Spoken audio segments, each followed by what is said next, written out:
Bonjour et bienvenue à Hop dans le Wok. Aujourd'hui, on va faire un dessert japonais et c'est les dorayaki. On va faire la version qui est plus traditionnelle avec la pâte d'haricots sucrée. Les dorayaki, c'est un beau petit dessert et c'est un dessert qui est le fun à faire sur un coup de tête quand on voit ça passer sur les réseaux sociaux. Ça se fait rapidement et ça se fait facilement. Donc on peut juste se sauver en cuisine et aller faire ça et vous allez voir que ça se fait super bien. Et on voulait remercier les supermarchés KimFat de nous avoir fourni gracieusement tous les ingrédients pour faire la recette d'aujourd'hui. On va commencer ça sans plus tarder, mais juste avant, n'oubliez pas de vous abonner à notre chaîne.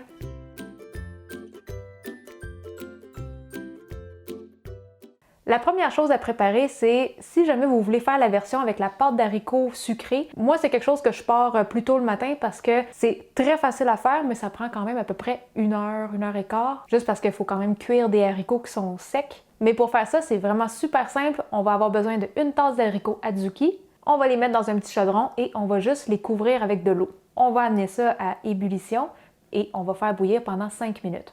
Au bout de 5 minutes, on va venir égoutter le tout. On va les rincer. Ça va enlever la petite amertume. Et après ça, on va les remettre dans le petit chaudron et on va mettre un petit peu plus d'eau.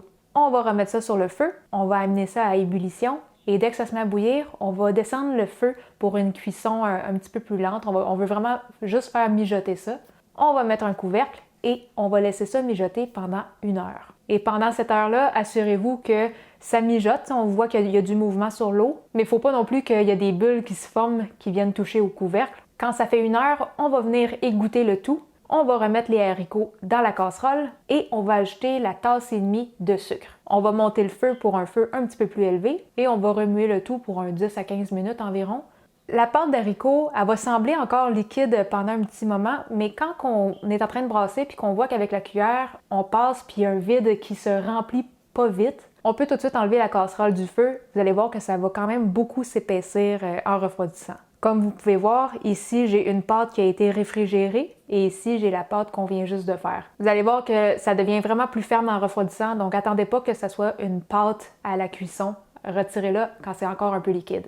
Ma pâte d'haricots est déjà prête, je l'ai gardée de côté et là, on va pouvoir passer à la pâte pour faire les pancakes. Et la première chose qu'on va avoir besoin, c'est 4 œufs. Ensuite, on va mettre 6 cuillères à table de sucre.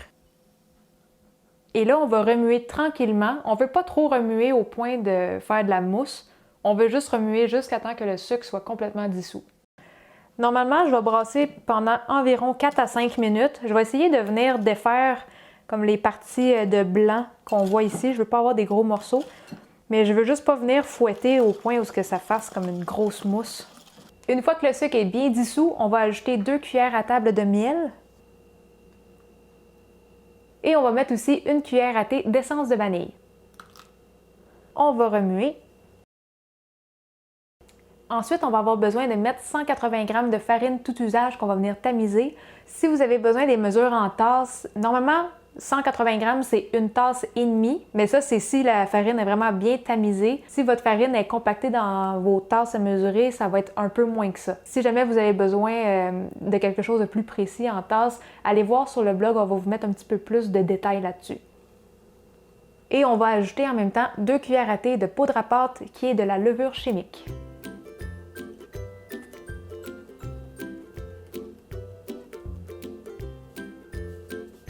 On va venir mélanger ça. Vous allez voir au début, ça va avoir l'air d'être comme trop épais.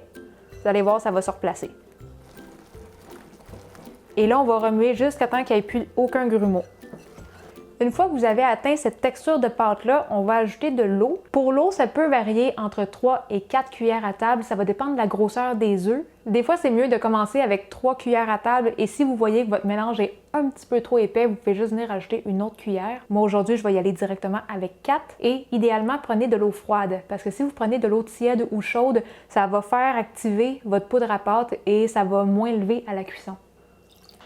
On va venir remuer ça encore. Là, ma pâte est prête, on va la laisser reposer pour 10 minutes dans le frigo. Si jamais votre pâte n'a pas l'air d'avoir la même consistance que la mienne, ajoutez soit de la farine ou de l'eau, mais fiez-vous vraiment au mouvement de pâte que je vous ai montré pour essayer d'obtenir la même texture. Surtout si vous avez mesuré avec une tasse à mesurer plutôt qu'en grammes. On laisse ça reposer 10 minutes et on vous revient. Là, ça fait 10 minutes que notre pâte repose et on va juste venir la remuer un peu. Et là, on va être prêt à commencer la cuisson. Je vous dirais, si c'est la première fois que vous en faites, c'est peut-être mieux de le laisser dans le bol et d'utiliser une louche. Comme ça, si en cours de route, vous vous rendez compte que votre mélange est soit trop liquide ou trop pâteux, vous pouvez venir quand même l'ajuster puis venir le mélanger. Mais si vous êtes pas mal confiant d'avoir la bonne texture, moi, ce que je fais, c'est que je vais tout de suite le mettre dans une bouteille comme ça, que j'ai juste coupé le bout pour que je puisse la vider plus facilement. Et je trouve que quand on utilise une bouteille, c'est juste plus facile de venir faire une crêpe vraiment ronde sans faire de petites gouttes autour. Mais une fois que c'est dans la bouteille, si jamais elle est trop épaisse ou elle est trop liquide, c'est pas mal plus dur à venir comme ajuster puis mélanger. Donc moi, je vais la transvider.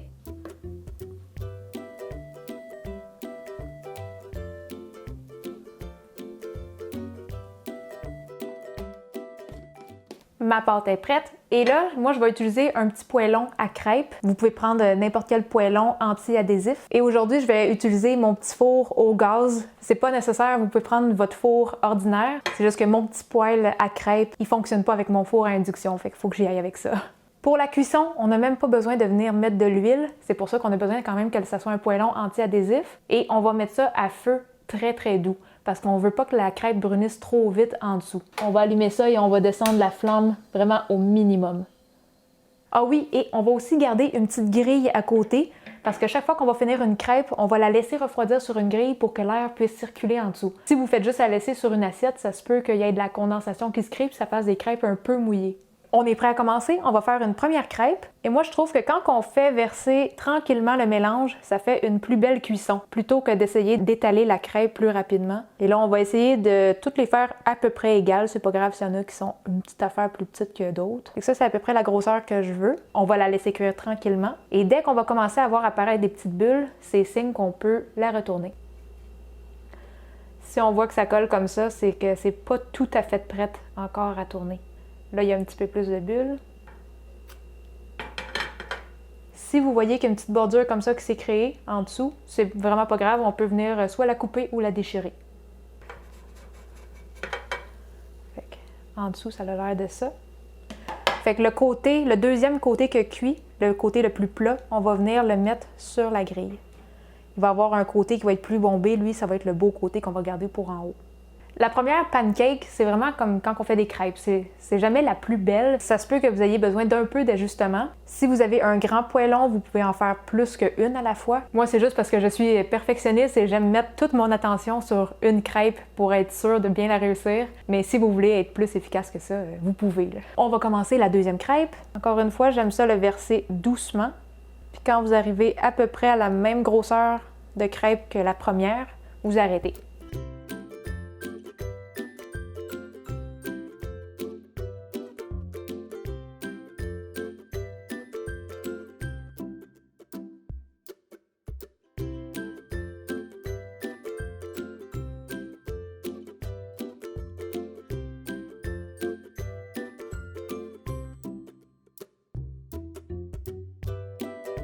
Une fois qu'on a fini toutes nos crêpes, on est prêt à les garnir. On va bien étaler la pâte. Et si vos crêpes sont encore un peu chaudes, vous pouvez aussi venir pincer les bordures pour refermer le dorayaki. Mais ça, c'est pas nécessaire. C'est vraiment juste esthétique.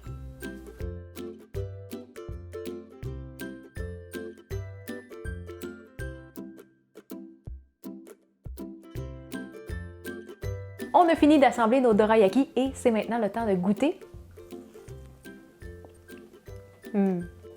Je sais qu'au Québec, les haricots, on n'utilise pas beaucoup ça dans les desserts, mais je vous dis que dans les desserts asiatiques, c'est tout le temps comme sucré. C'est vraiment super bon, c'est crémeux. Ça vaut vraiment la peine de l'essayer si vous avez jamais essayé ça. C'est bon.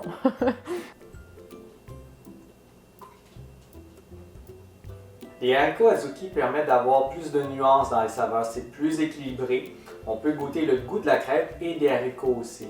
Il faut dire aussi qu'avec les haricots, il y a plus de texture en bouche. C'est juste plus agréable. Excellent! Je vous dirais que le plus dur avec ce dessert-là, c'est vraiment de trouver la bonne cuisson pour les petites crêpes, de savoir quand arrêter et quand tourner.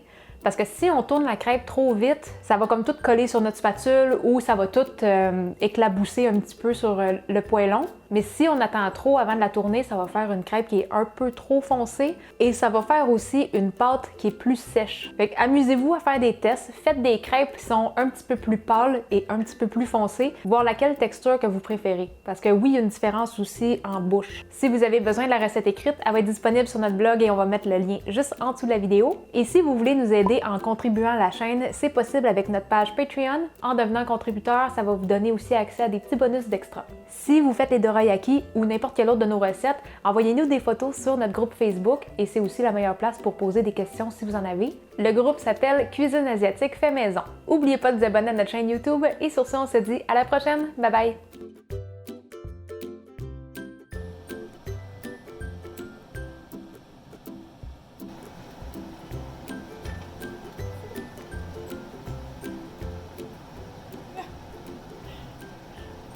J'ai pas fait exprès! Il y avait toute la panne, là, fallait que ça tombe Mais c'est exactement. parce que je voulais le faire pour que ça fasse pas ça.